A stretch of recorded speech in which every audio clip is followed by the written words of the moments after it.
Channel 24-এ আমি প্রত্যেককে শ্রদ্ধা, সালাম, ভালোবাসা জানিয়ে সম্মানীয় অতিথি আপনাদেরকে 5 নাম্বার গল্পটি আরম্ভ করছি। একবার একটা মিটিং হয়েছিল প্রাণীকুলে, প্রাণীদের মধ্যে হাতি, বাঘ, সিংহ, গন্ডার, ভাল্লুক, জলহস্তি, নানান এবং সমস্ত পাখিরা মিলে একবার একটা মিটিং হয়েছিল। ওই মিটিং এ সাব্যস্ত হয়েছিল যে কে সবচেয়ে পৃথিবীতে শক্তিমান,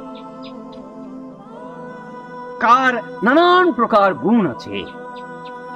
একই প্রাণী কিন্তু তার গুণ অনেক।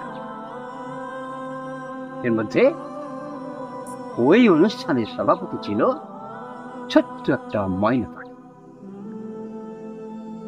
ময়না পাখি ঘোষণা করলো যে আজকের এই মিটিং এর সভাপতি হিসাবে আমি ঘোষণা করছি হাতিকে। বলছি যে তোমার কি কি গুণ তুমি বর্ণনা করো, তুমি কতটুকু শক্তিমান বর্ণনা করো। হাতি বর্ণনা করলো যে আমার মতো পৃথিবীতে শক্তিশালী আর কে থাকে।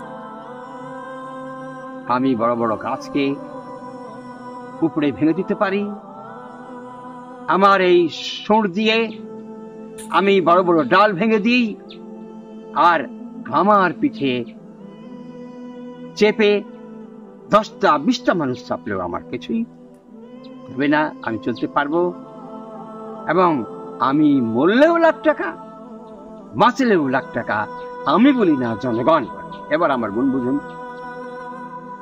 ময়না পাখি বলল যে তোমার এত গুণ, তো তুমি 5 হাত লাফিয়ে রাখো।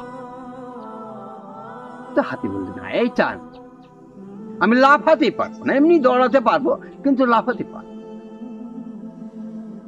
ময়না পাখি বললো কেউ লাফাতে পারবে? বাঘ বললো হ্যাঁ আমি পারবো। ময়না পাখি বললো যে হাতি তুমি শক্তি থাকতে পারে তোমার, কিন্তু তুমি একটা জায়গাতে অত্যন্ত দুর্বল, তুমি লাফাতে পারো না। খরগোশ লাফাতে পারে, বাঘ লাফাতে পারে, সিংহ লাগাতে পারে, কিন্তু তুমি লাফাতে পারো। তুমি যাও বাম দিকে চলে। বাম দিকে হাতি খুব লজ্জিত ভাবে দাঁড়ালো।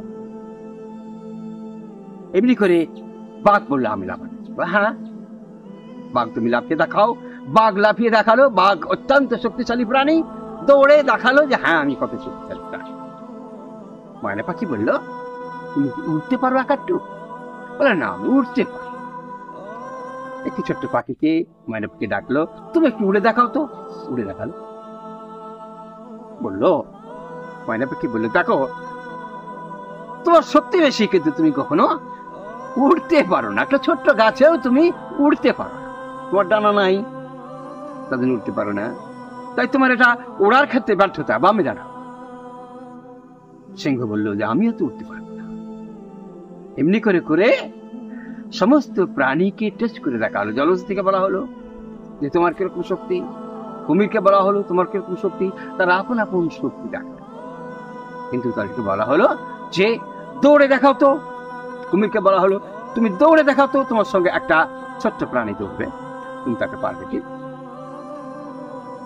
তো জলহস্তি, গন্ডার তারা দৌড়ে দেখালো, আর ছোট্ট একটা প্রাণী খরগোশ, একটা প্রাণী, সেও দৌড়ে দেখালো, কিন্তু খরগোশকে পারলো না।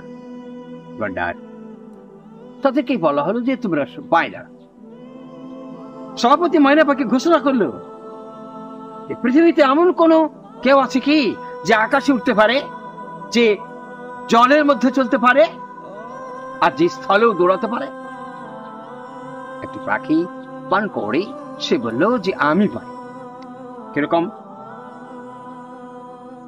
আমি উপরে উঠতে পারি, আমার শক্তি আছে আকাশে, আমার স্থলে দৌড়ে যাওয়ার শক্তি আছে, আর আমার এই শক্তি আছে, এ পাওয়ারও আছে যে আমি পানির ভেতরেও অবিরাম সাঁতরে খুবই দ্রুত যেতে। বললেন ময়না পাখি বলল যে এরকম আর কারো শক্তি আছে? কবুতর বলল যে আমি জলে পারবো না ঠিকই, কিন্তু পানকৌড়ি পারবে না আকাশে ডিগবাজি খেতে, আমি কিন্তু অবিরাম আকাশে ডিগবাজি খেতে। শেষ পর্যন্ত এটা সাব্যস্ত হলো যে পানকৌড়ি 3 জায়গায় যেতে পারে, আকাশে কিন্তু ডিগবাজি করতে পারে না। সেটা এটা সাব্যস্ত হলো যে পানকৌড়ি হলো সকল থেকে পাওয়ার বেশি, মানে স্থলে, জলে এবং আকাশে 3 তার শক্তি। শেষ পর্যন্ত পানকৌড়ি ডানা ঝাপটে বললো, তাহলে পৃথিবীতে আমার উপর আর কেউ নাই। একটা মৌমাছি এসে বললো, আমি আছি। কেন এরকম করে তুমি আছো? আমার সঙ্গে লড়াই হোক তোমার, আমি পানিতে, তুমি যদি যাও পানিতেও যেতে পারো। মৌমাছি কিন্তু পানিতেও ডুব দিয়ে থাকতে পারে, পানিতেও চলে যেতে পারে। এই পানি, আমি আকাশে উঠতে পারবো, আমি স্থলে চলতে পারি, আমার সঙ্গে তুমি লড়াই করো। মৌমাছির সঙ্গে যখন লড়াই হলো, শেষ পর্যন্ত মৌমাছি পানকৌড়িকে একটি কামড় দিল, তার পালকের মধ্যে ঢুকে পানকৌড়ি কামড় দিল। পানকৌড়ি গড়াগড়ি করতে থাকলো এবং বাঁচাও বাঁচাও চিৎকার করতে থাকলো। তখন পৃথিবীতে ময়না পাখি বলল যে সবচেয়ে পৃথিবীতে তাহলে শক্তিমান হলো মৌমাছি। মৌমাছির একতা আছে, সে শক্তিমান। এবং মৌমাছির সব থেকে বড় কথা হলো যে মৌমাছি বহুত ফুলের সাথে তার সংস্পর্শ, মৌমাছির গুণ। এবং সে মৌমাছি নিজে যে ফুল থেকে রস সংগ্রহ করে সেটা সে উদ্গীরণ করে তার বাসাতে, এবং সেটাকে সে সুমিষ্ট ভাবে প্রয়োগ করতে পারে। সুমিষ্ট হয় তার রসটি, এবং তারপরে 1000 ফুলের রসকে সে মধুময় করতে পারে। আর সেটা হলো মানুষের জন্য শিফা, ঔষধ, প্রাণ শক্তি। মৌমাছির সব থেকে বড় কথা হলো যে আপনি যতই চেষ্টা করুন তাকে কফ, কোটা, এই নোংরা এতে বুঝবে না। সে যা কিছু করবে, সংস্পর্শে থাকবে, সব ফুলের সঙ্গে সংস্পর্শ তার। আর সে খাবে হালাল খাবার, খাবে, কোন নোংরা খাবার তার মধ্যে যাবে।